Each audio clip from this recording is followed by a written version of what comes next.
اعمال کی تباہی اور بربادی کی حوالے سے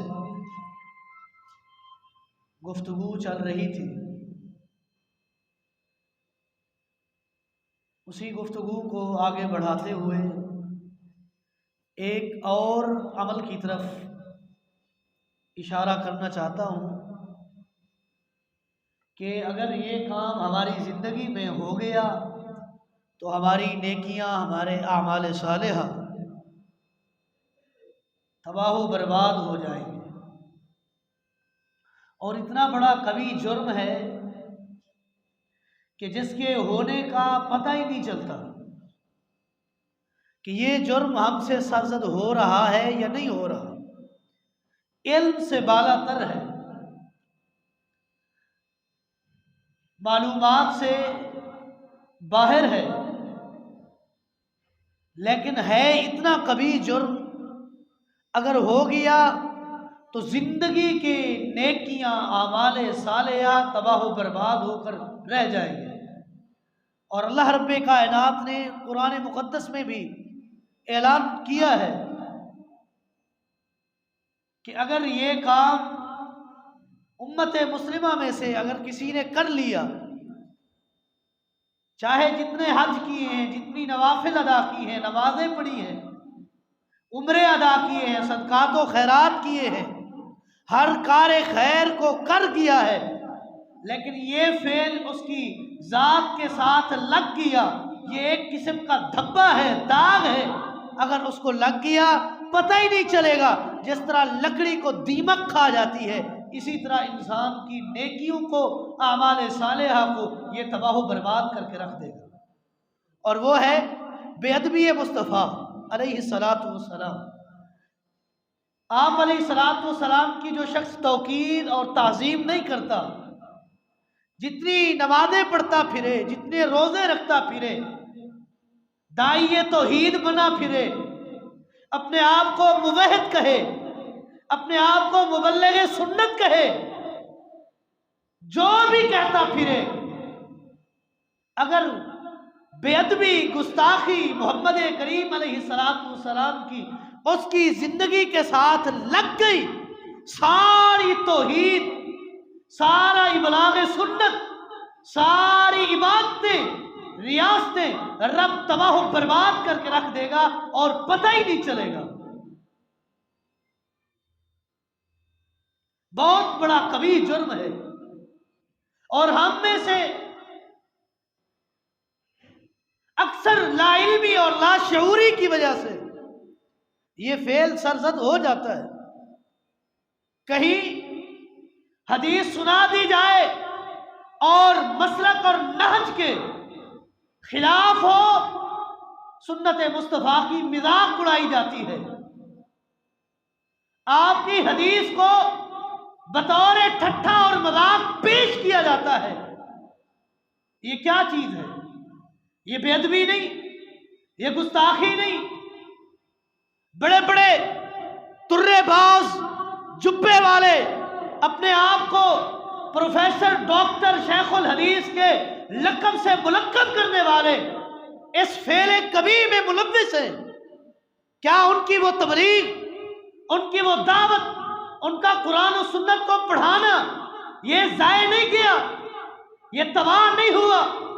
ان کی عبادتیں، ان کے حج، ان کے عمرے، ان کی تہجد یہ ضائع نہیں گئی؟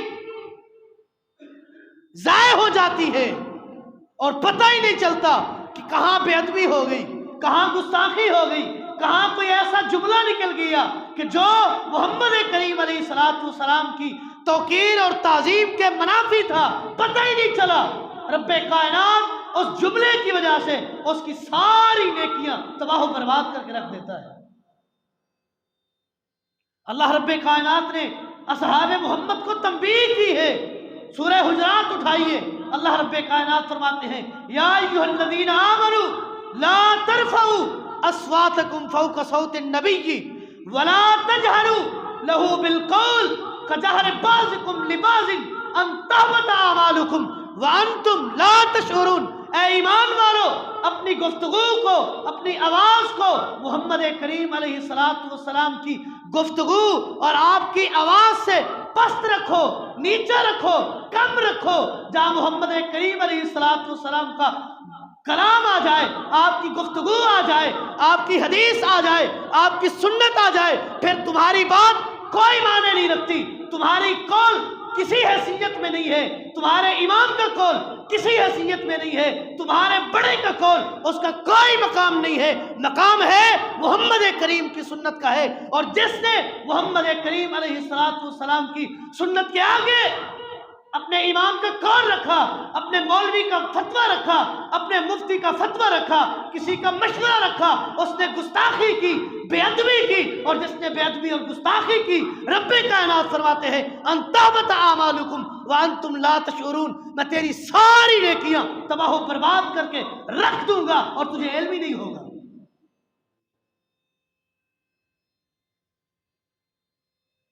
لا تجعلوا دعاء الرسول کا دعائے بعضکم لبعض، اللہ فرماتے ہیں اس طرح میرے پیغمبر کو جناب محمد الرسول اللہ صلی اللہ علیہ وسلم کو خالی اسم محمد سے بھی نہ پکارو، یہ آپ کی تعظیم نہیں ہے۔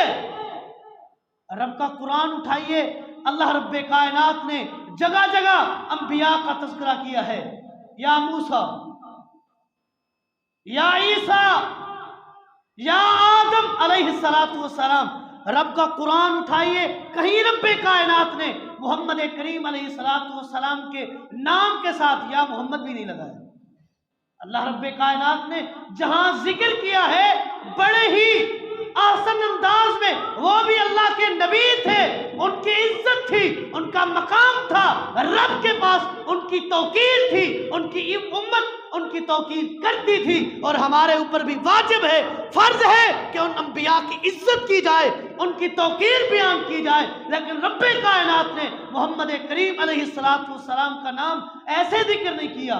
اللہ فرماتے ہیں یا ایھا النبی، یا ایھا الرسول،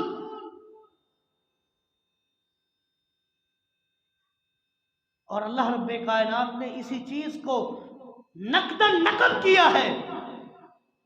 قبیلے کے لوگ بڑے دیہات دور دراز سے آئے، پتہ نہیں تھا، دوپہر کا وقت تھا، قیلولے کا وقت، امام الانبیاء آرام فرما رہے تھے، باہر سے آ کر انہوں نے آوازیں لگانا شروع کر دی، یا محمد قم، کھڑے ہو جاؤ اور ادھر آؤ، ہماری بات سنو۔ نہیں پتا تھا کہ امام الانبیاء کی توقیر کیا ہے، مقام کیا ہے، عزت کیا ہے۔ آج ہمیں تانا دیا جاتا ہے کہ یہ گستاخ مصطفیٰ ہیں، اور گستاخ مصطفیٰ صحیح معنی میں اگر ہو تو تم ہو۔ ہم نے جتنی محمد کریم کی عزت کی ہے، توقیر کی ہے، وہ رب کے قرآن نے بیان کی ہے، محمد مصطفیٰ کے فرمان نے بیان کی، وہی ہم کرتے ہیں۔ آ کر باہر سے آواز لگائی، اللہ رب کائنات نے قرآن نازل کر دیا، لا تجعلوا دعاء الرسول کا دعائے بعضکم لبعض، اس طرح میرے محمد، میرے پیغمبر جناب محمد الرسول اللہ کو نہ بلاؤ جس طرح تم اپنے آپ کو بلاتے ہو، یہ تعظیم نہیں ہے۔ اور آگے اللہ رب کائنات نے یہی ذکر کیا ہے کہ اگر کیا تو اعمال تباہ ہو جائیں گے، پتہ ہی نہیں چلے گا۔ آج تو سنت کا مذاق اڑایا جا رہا ہے، سنت کے مقابلے میں بدعات کو رائج کیا جا رہا ہے، اور بدعات کی پیروی اور بدعات کو فالو کیا جا رہا ہے، سنت کا مذاق اڑایا جا رہا ہے۔ امام مالک فرماتے ہیں حدیث رسول اللہ صلی اللہ علیہ وسلم وکلامہ، محمد مصطفیٰ کی حدیث گویا آپ کی بات ہے، جس کے سامنے محمد کریم علیہ السلام کی حدیث آ جائے پھر اپنی بات آگے نہیں رکھنی، پھر سر تسلیم خم کر لینا ہے۔ کیوں؟ اگر آگے سنت مصطفیٰ کے سامنے اپنے قول و قرار کو رکھا، امام مالک فرماتے ہیں لا ترفعوا اصواتکم فوق صوت النبی، اس آیت کے ضمن میں آ جاؤ گے، تمہاری آواز محمد کریم علیہ السلام کی آواز سے بلند ہو جائے گی، تمہاری نیکیاں اعمال صالحہ تباہ و برباد ہو جائیں گے۔ فاقلوا یا ایھا الناس، خطبہ حجۃ الوداع اٹھائیے، امام الانبیاء فرماتے ہیں فاقلو یا ایھا الناس، اے لوگو میری بات توجہ سے سنو، قد ترکتم فیکم ما لن تضلوا، میں تمہارے اندر دو چیزیں چھوڑے جا رہا ہوں، اگر اس کو تھامے رکھو گے، مضبوطی سے پکڑے رکھو گے، گمراہ نہیں ہوگے، اگر چھوڑو گے تباہ و برباد ہو جاؤ گے۔ وہ دو چیزیں ہیں کیا؟ امام الانبیاء فرماتے ہیں کتاب اللہ و سنت رسول ہی، ایک اللہ کی کتاب قرآن مقدس ہے اور ایک میری سنت ہے، جس نے ان دونوں کو اپنے سامنے سینے سے لگایا، مضبوطی سے تھامے رکھا، اس کے آگے کسی کے رائے کو نہیں چلنے دیا، وہ تباہی اور بربادی اور گمراہی سے بچ گیا۔ جس نے حدیث مصطفیٰ کے سامنے، رب کے قرآن کے سامنے اپنی رائے کو رکھا اور اس کو مقدم جانا، وہ تباہ بھی ہوا، وہ برباد بھی ہوا، اس کی نیکیاں تباہ و برباد بھی ہوئی، اس کا ٹھکانہ جہنم بھی بنا۔ میں اور آپ خود اپنے آپ پر نظر دوڑائیں، کیا ہم محمد کریم علیہ السلام کی سنت اور آپ کی حدیث کا مذاق تو نہیں اڑا رہے؟ اگر اڑا رہے ہیں تو توبہ کریں، بعد آ جائیں، معافی مانگیں، آئندہ سے سنت محمد مصطفیٰ کو نہیں چھوڑنا۔ چھوڑ دیا تو بے ادب بھی ٹھہرے، گستاخ بھی ٹھہرے، اعمال بھی تباہ، جہنم ٹھکانہ بنے گا۔ جب بیان کیا جائے کہ امام الانبیاء جناب محمد الرسول اللہ صلی اللہ علیہ وسلم نماز شروع کرتے وقت رفع الیدین کرتے تھے، بخاری کی روایت ہے کان رسول اللہ صلی اللہ علیہ وسلم اذا افتتح الصلاة رفع یدیہ واذا رکع واذا رفع راسہ من الرکوع رفع یدیہ، جب آپ نماز شروع کرتے رفع الیدین کرتے، جب رکوع میں جاتے رفع الیدین کرتے، جب رکوع سے سر اٹھاتے رفع الیدین کرتے۔ جب یہ حدیث پیش کی جاتی ہے اس پر مذاق نہیں اڑاتے، مکھیاں مار رہے ہیں، یہ کیا کر رہے ہیں، شریر گھوڑوں کی دم کی طرح دم ہلا رہے ہو، یہ حدیث مصطفیٰ کا مذاق نہیں۔ اگر یہ مذاق نہیں تو مذاق کیا ہے؟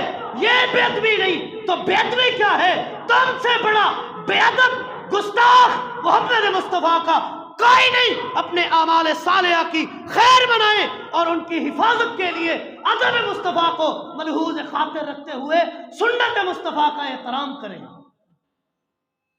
نہیں کیا، ساری زندگی مسند حدیث پر بیٹھ کر طلباء کو سنت محمد مصطفیٰ کے خلاف پڑھاتے رہے، پڑھتے رہے، درس دیتے رہے، مذاق اڑاتے رہے، ساری زندگی کی تیری یہ نیکیاں، یہ عبادت جن کو تو عبادت مانتا ہے، جن کو تو نیکیاں گنتا ہے، شمار کرتا ہے، یہ تباہ ہو جائیں گی، برباد ہو جائیں گی، تیرا ٹھکانہ بنے گا تو جہنم بنے گا۔ اور کیوں بنے گا؟ سنت محمد مصطفیٰ کی بے ادبی کی وجہ سے تجھے جہنم ملے گی۔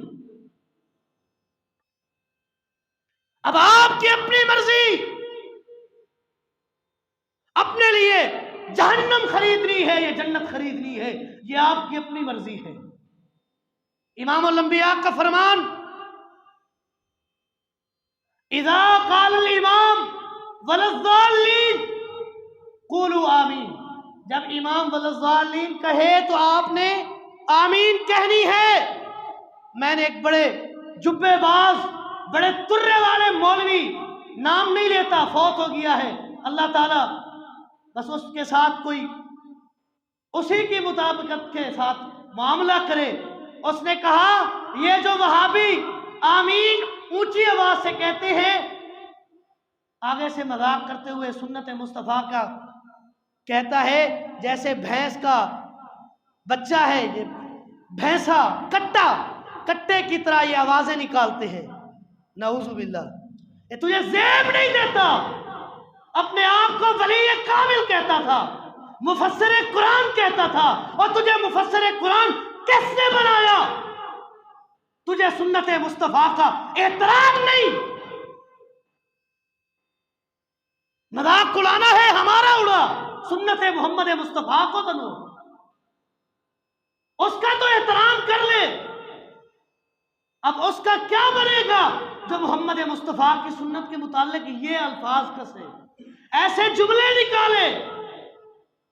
میں نہیں کہتا، امام مالک سے جا کر پوچھتے ہیں ایسے شخص کے بارے میں وہ کیا فرماتے ہیں۔ وہ فرماتے ہیں جس کے سامنے محمد مصطفیٰ کی حدیث آ جائے اور اس کے آگے اپنے قول کو، اپنے امام کے فتوے کو اور اپنے مولوی کی رائے کو رکھے، اس سے بڑا بے ادب گستاخ کوئی نہیں ہے۔ اس کے اعمال بھی تباہ، اس کی نیکیاں بھی تباہ، اس کی تبلیغ بھی تباہ، اس کی تدریس بھی تباہ، اس کا صدقہ بھی تباہ، اس کی خیرات بھی تباہ، اس کے حج بھی تباہ۔ اب آپ کی مرضی، فیصلہ آپ پر کہ اپنی نیکیوں کی حفاظت کرنی ہے، اپنے لیے ٹھکانہ جنت بنانا ہے یا جہنم کو، دوزخ کو اپنے لیے ٹھکانہ بنانا ہے۔ اور یہ ائمہ دین جن کی تقلید کی جاتی ہے کہ ہم جی فلاں امام کے مقلد ہیں، ہم مالکی ہیں، ہم حنبلی ہیں، ہم شافعی ہیں، ہم حنفی ہیں، ان سے جا کر پوچھئے انہوں نے اپنی تقلید کا حکم دیا ہے یا نہیں دیا؟ نہیں دیا۔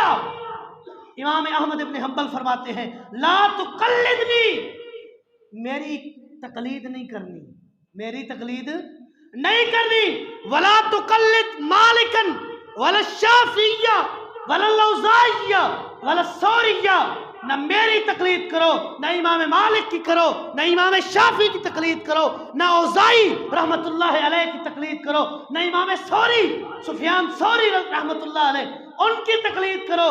کیوں؟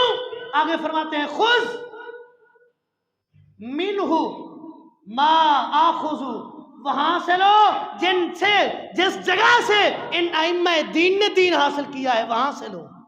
کیا مراد؟ حدیث مصطفیٰ اور قرآن مقدس سے دین حاصل کرو، ائمہ کی تقلید کو چھوڑو۔ ایک اور جگہ امام احمد ابن حنبل فرماتے ہیں، امام اہل سنہ فرماتے ہیں رائے الاوزاعی ورائے مالک ورائے ابی حنیفہ کلہ رائے، رائے میری ہو، رائے شافعی کی ہو، رائے امام مالک کی ہو، رائے امام ابو حنیفہ کی ہو، میرے نزدیک سب آراء ہیں، وَهُوَ عِنْدِي سَوَاءٌ، اور حجت کے لحاظ سے یہ ساری برابر ہیں۔ انما الحجت سنت رسول اللہ صلی اللہ علیہ وسلم، حجت اگر کوئی ہے تو محمد کریم کی سنت حجت ہے، ان کی آراء حجت نہیں ہے، ان کا قول و قرار، ان کا فتویٰ اور فیصلہ، ان کا مشورہ، ان کی رائے حجت نہیں ہے۔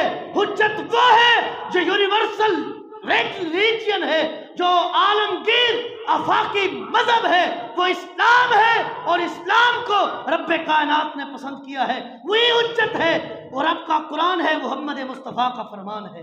اس کے علاوہ کسی کی رائے، کسی کی سوچ حجت نہیں ہے۔ حجت محمد مصطفیٰ کی ذات ہے اور آپ کی بات ہے، رب کا کلام ہے، رب کا قرآن ہے۔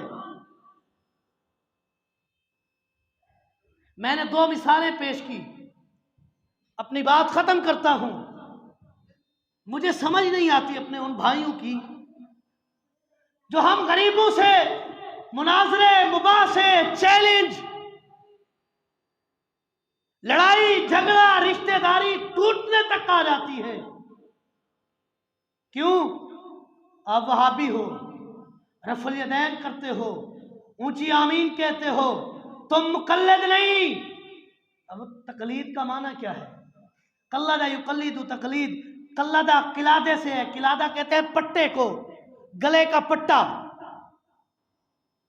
تمہارے گلے میں امام کی اقتداء کا پٹا نہیں ہے، تقلید نہیں ہے، تم مقلد نہیں ہو، تمہارے ساتھ مباحثے ہیں، چیلنج ہے، تمہارے ساتھ مناظرے کیے جائیں گے، تمہارے ساتھ یہ ہوگا۔ مجھے سمجھ نہیں آتی، امام ابو حنیفہ اور ان کے ماننے والوں کے علاوہ امام مالک، امام شافعی اور امام احمد ابن حنبل رحمہم اللہ، ان کے جتنے بھی مقلدین ہیں یہ سارے سینے پر ہاتھ باندھتے ہیں، رفع الیدین کہتے ہیں، آمین کہتے ہیں، ان کے ساتھ مناظرہ نہیں، مباحثہ نہیں، چیلنج ہمیں، مجھے تو جو بات سمجھ آئی ہے میں وہ کہنے لگا ہوں، کسی کو کڑوی لگے بعد میں مجھ سے پوچھ لینا، مجھے یہی بات سمجھ آئی ہے۔ ان کے ساتھ چیلنج، مناظرے، مباحثے اس لیے نہیں، کیوں؟ وہ ایک امام کے مقلد ہیں، ان کے پاس امام کی تقلید کا سرٹیفکیٹ ہے۔ تمہارے ساتھ مناظرے اس لیے ہے کہ تم تقلید نہیں کرتے، تم سے جب بات کی جائے تم کہتے ہو محمد مصطفیٰ کی سنت یہ ہے، آپ کی حدیث یہ ہے، اس لیے مجھے تو جہاں تک شک پڑتا ہے کہ آپ کو جیل سی ہوتی ہے محمد مصطفیٰ کی سنت سے، اس لیے تو مناظرے کرتے ہو، اس لیے تو لڑائیاں کرتے ہو۔ لڑائی اس بات پر ہے کہ یہ دلیل محمد مصطفیٰ کی کیوں دیتے ہیں، کسی امام کی دیں چل جائے گی، ہم نہیں دیتے کسی امام کی رائے کو اپنے لیے حجت سمجھتے ہوئے دلیل، ہم دلیل دیتے ہیں محمد مصطفیٰ کی سنت کی صلی اللہ علیہ وسلم، ہم دلیل دیتے ہیں رب کے قرآن کی۔ آپ کو چاہے جتنا غصہ آئے کر لو، گالیاں نکالو، مناظرے کرو، مارو، پیٹو، پھینکو، جو کرو، مرضی آئے کر لو، ہم دلیل دیتے ہیں محمد مصطفیٰ کی سنت کی، اور یہ سنت کی محبت انشاءاللہ ہمیں رب پر اعتماد ہے، یقین ہے کل قیامت کے دن اس سنت کی محبت ہمیں انشاءاللہ جنت میں لے جائے گی، انشاءاللہ لے جائے گی۔ سنت کو تھامے رکھو، سنت پر عمل کرو، کبھی گمراہ نہیں ہوگے۔ اگر سنت کو چھوڑو گے، تیری اور میری رائے کو پکڑو گے، تباہ بھی ہو جاؤ گے، اعمال بھی تباہ، خود بھی تباہ، جہنم ٹھکانہ بنے گی۔ رب کائنات سے دعا ہے جو کچھ سنایا اللہ پاک عمل پیرا ہونے کی توفیق دے۔ ھذا ما عندی واللہ اعلم بالصواب وما توفیقی الا باللہ۔